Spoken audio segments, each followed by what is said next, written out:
And live in 5, 4, 3, 2, 1. Hello, good evening, and welcome to my Giro d'Italia, 100th Giro d'Italia preview. I am Cycling Mo. I am not joined by a special guest in controversial circumstances tonight. It's just going to be me. Most of you will have heard my podcast I did with the good Aussie people at Breakdown Podcast, so I'm not going to go through every single stage in a huge amount of detail. If you want that, you can go back and listen to the podcast. What I want to do is just have a look at some of the favourites, maybe talk through some of the KOM, some of the points, some of the young jersey. I want to make it a question and answer session with you good people in the chat. Who sometimes get ignored when a guest is on, shame on me. So I'll throw that open quite soon.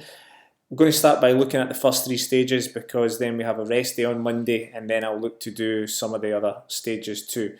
So stage one, you can see in front of you, it's 206 kilometres long and it's rather interesting. There is a steep little kicker with 21 kilometres to go.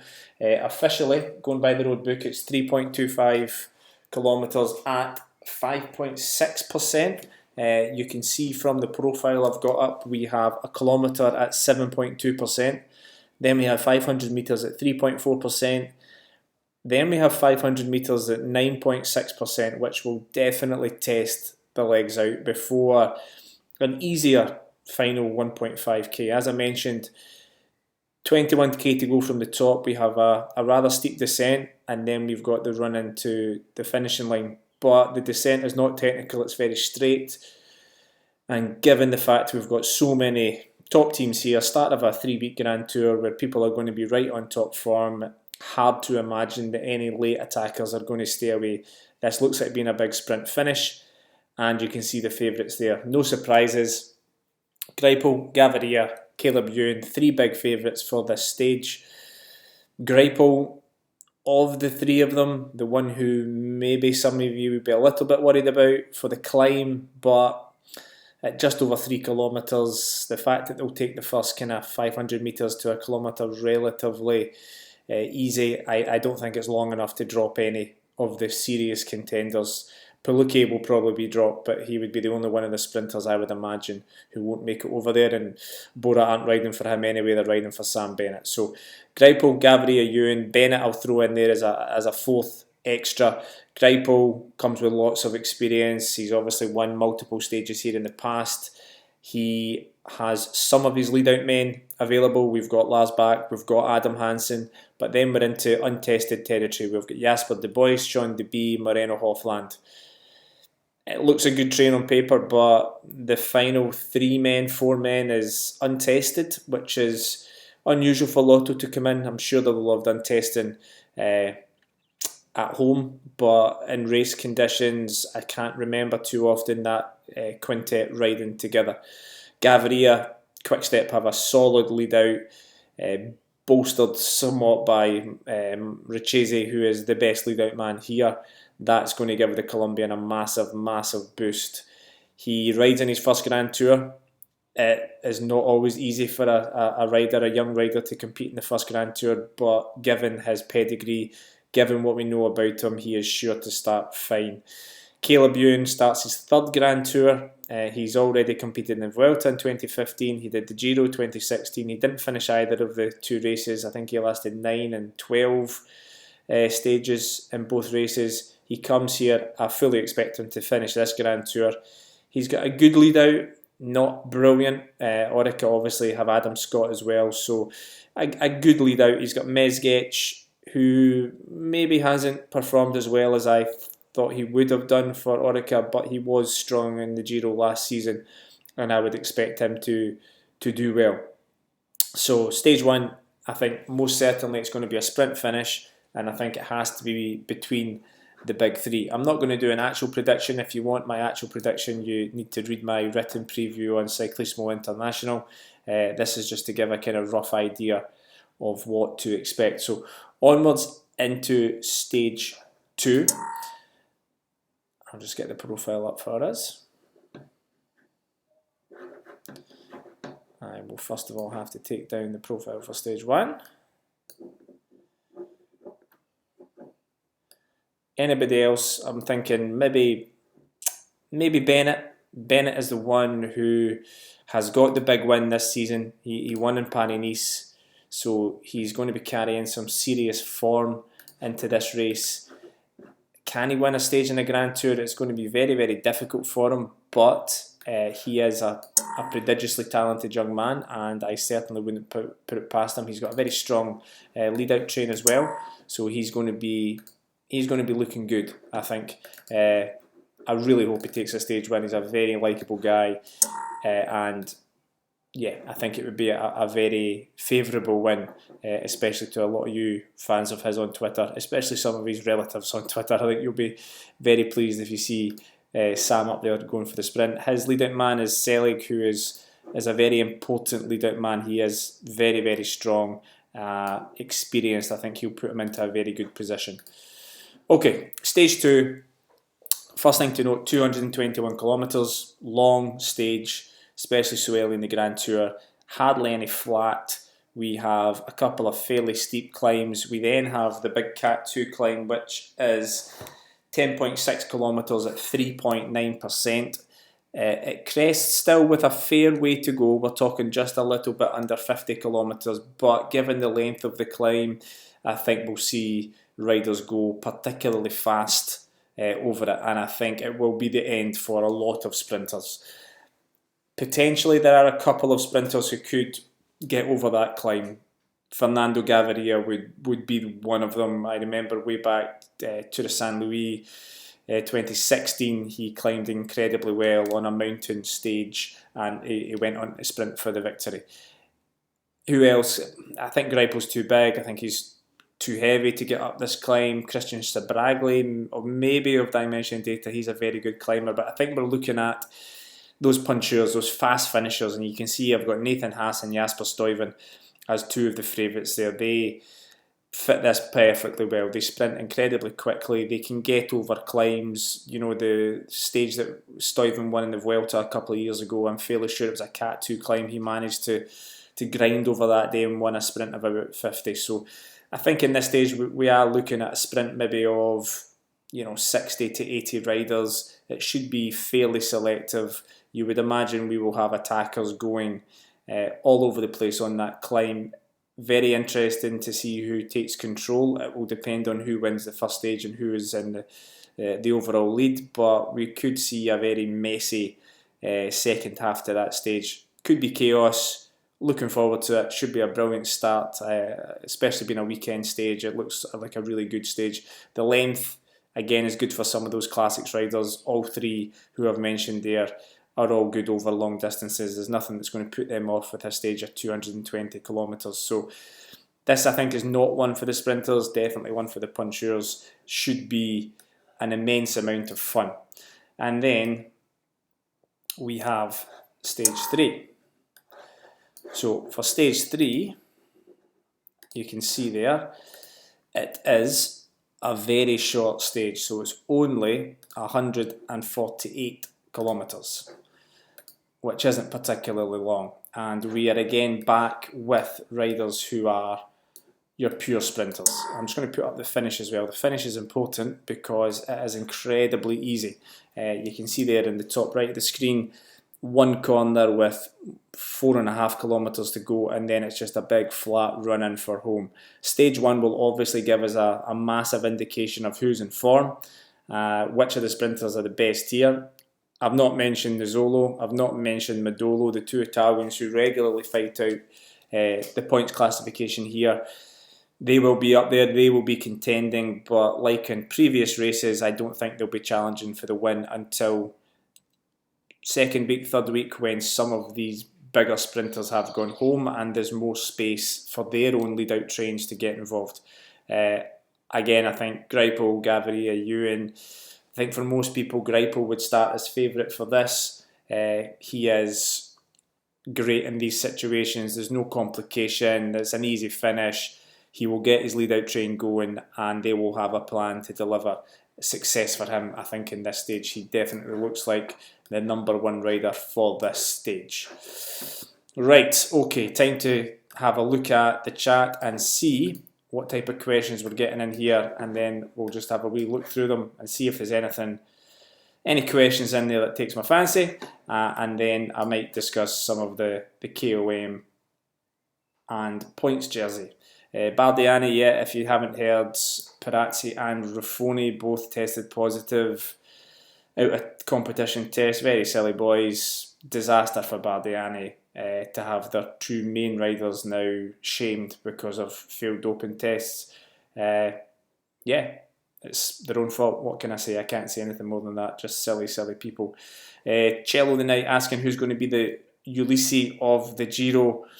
I don't think there's anybody to really replace Diego. There's nobody of the same potential who's going to come in and win those really hard kind of mid-mountain stages. Yeah, I think he's more of a kind of one-off.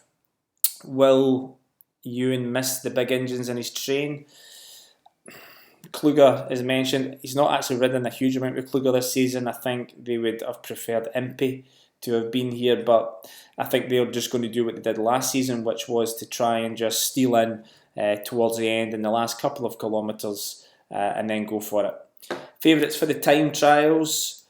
Well, Dumoulin, Dennis, Kirienka's here as well. He will particularly like the long time trial. It's been a long time since he's actually won a time trial, but I think he's definitely going to be up there for the long one.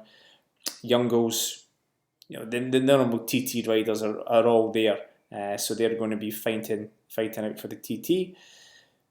Anything else? Italian sprinters got no chances? No, not until the last week. Greipel and Co are too fast. Nizzolo's just coming back from injury, and Modolo doesn't have a lead-out train, so it's going to be very, very difficult. What else have we got? What's Seb Reichenbach going to do in this race from Wimbledon? He's going to support Thibaut Pinot all the way.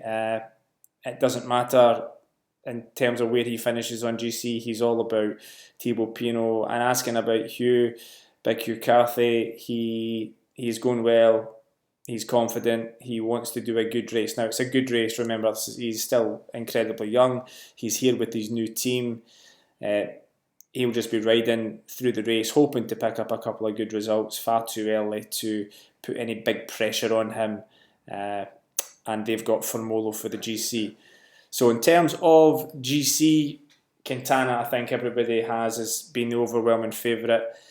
A fully fit Kreuzwig would be able to challenge, get kind of close to him. The 70 kilometres of time trial, massively influential in the race. Huge for somebody like Tom Dumoulin to do well. Can he hang tough in some of these mountain stages? That's going to be very, very difficult against Quintana. He is such a good climber. Could he potentially make up 4 minutes that Dumoulin takes over 70 kilometres of time trial? I think he probably can. He is just that good. Dumoulin, I think we're all looking forward to seeing how far he can go. So close in the Vuelta, blew on the final stage. He does look very thin, which is definitely going to help him.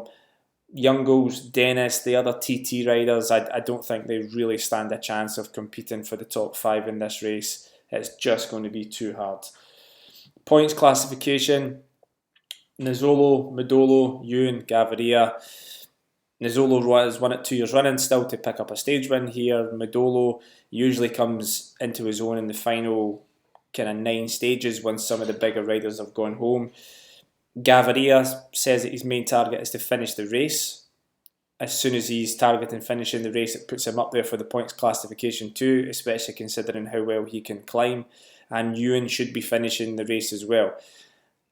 This season, I don't think the Italians are going to get it all their own way. I think that Gaviria and Ewan will push them all the way for the points jersey. And again, you cannot write off Sam Bennett. 3rd Grand Tour.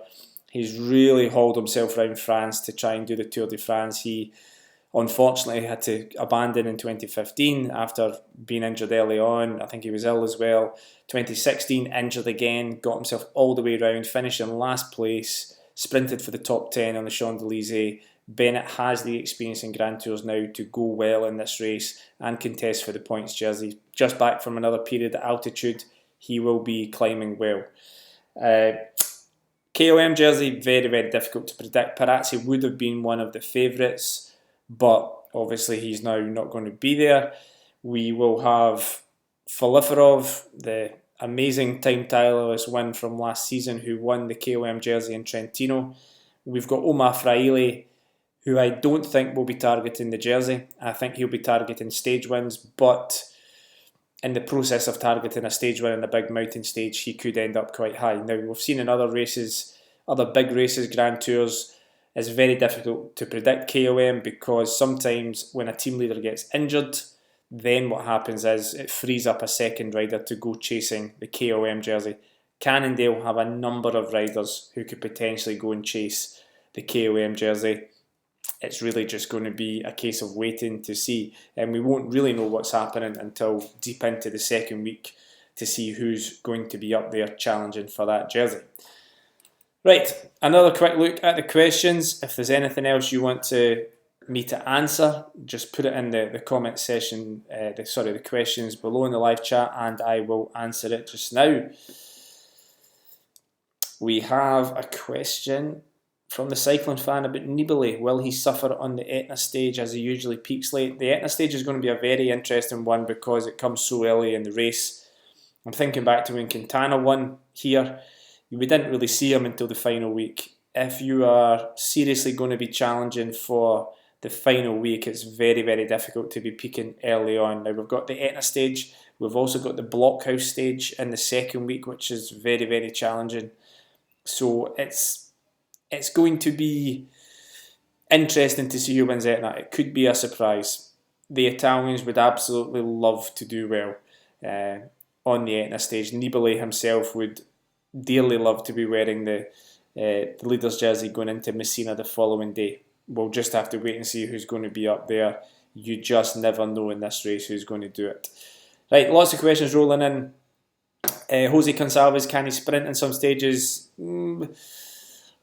I wouldn't if I was him. I think he would be saving himself. They're going to be looking after Zakarin. I think Gonçalves needs to go for what he did in the Vuelta a couple of seasons ago and go for the harder stages. Team classification, who knows? Up in the air. It all depends on the tactics of some of the big teams, if they can keep 2 or 3 men high on GC. Phil Bauhaus, to get a stage win from Benny, no, he'll just be here for experience. Madolo, a good pick for stage 2. Well, he has been climbing well, so that could be a shout. Views on Mike Woods. Mike Woods, I think, is a real dangerous rider for this race. Now, he was looking to do well in the Ardennes. He did okay, so most of his training will have been focused on the shorter climbs. So I probably don't expect him to do really well in the long climbs. But I think for some stages, he's a definite stage winner potential. Van Anden for the individual time trials, yes, I think he could potentially go well. White jersey, Yates, Youngles, Formolo, those are the 3 that I think will be fighting it out. It really should belong to Adam Yates unless he has some type of injury or illness. I think Yates is nailed on for that one. Who will be the better Sky leader? We will have to wait and see. Landa looked good in the last race. Thomas has been consistently good throughout this season, was brilliant in Tirreno Adriatico. So I don't know, we'll have to wait until deeper into the race. If Quintana falters, can anyone else from Movistar challenge for the top 10? Yes, Amador, he's challenged for the top 10. He's been in the top 10 for the last 2 seasons, so he will do well. And one last one before I wrap it up. Pozzovivo, top 10 or top 20? I think top 20. I would love the little man to be up there challenging for the top 10, but I don't think he's at that level anymore. Was very good in Trentino, or Tour of the Alps as I should call it, but shown his hand that early. I think it's probably not going to be as good a race as some of us would like for little Pozzovivo. Okay, well, thank you for that. Lots of questions, which was good. Now, that's me done stages 1, 2 and 3. Remember, my daily previews will be on cyclismointernational.com. I shall return on the rest day with a look at some of the next few stages, including that epic stage on Mount Etna. So thank you very much for watching, and I hope you enjoy the race starting tomorrow, 100th Giro.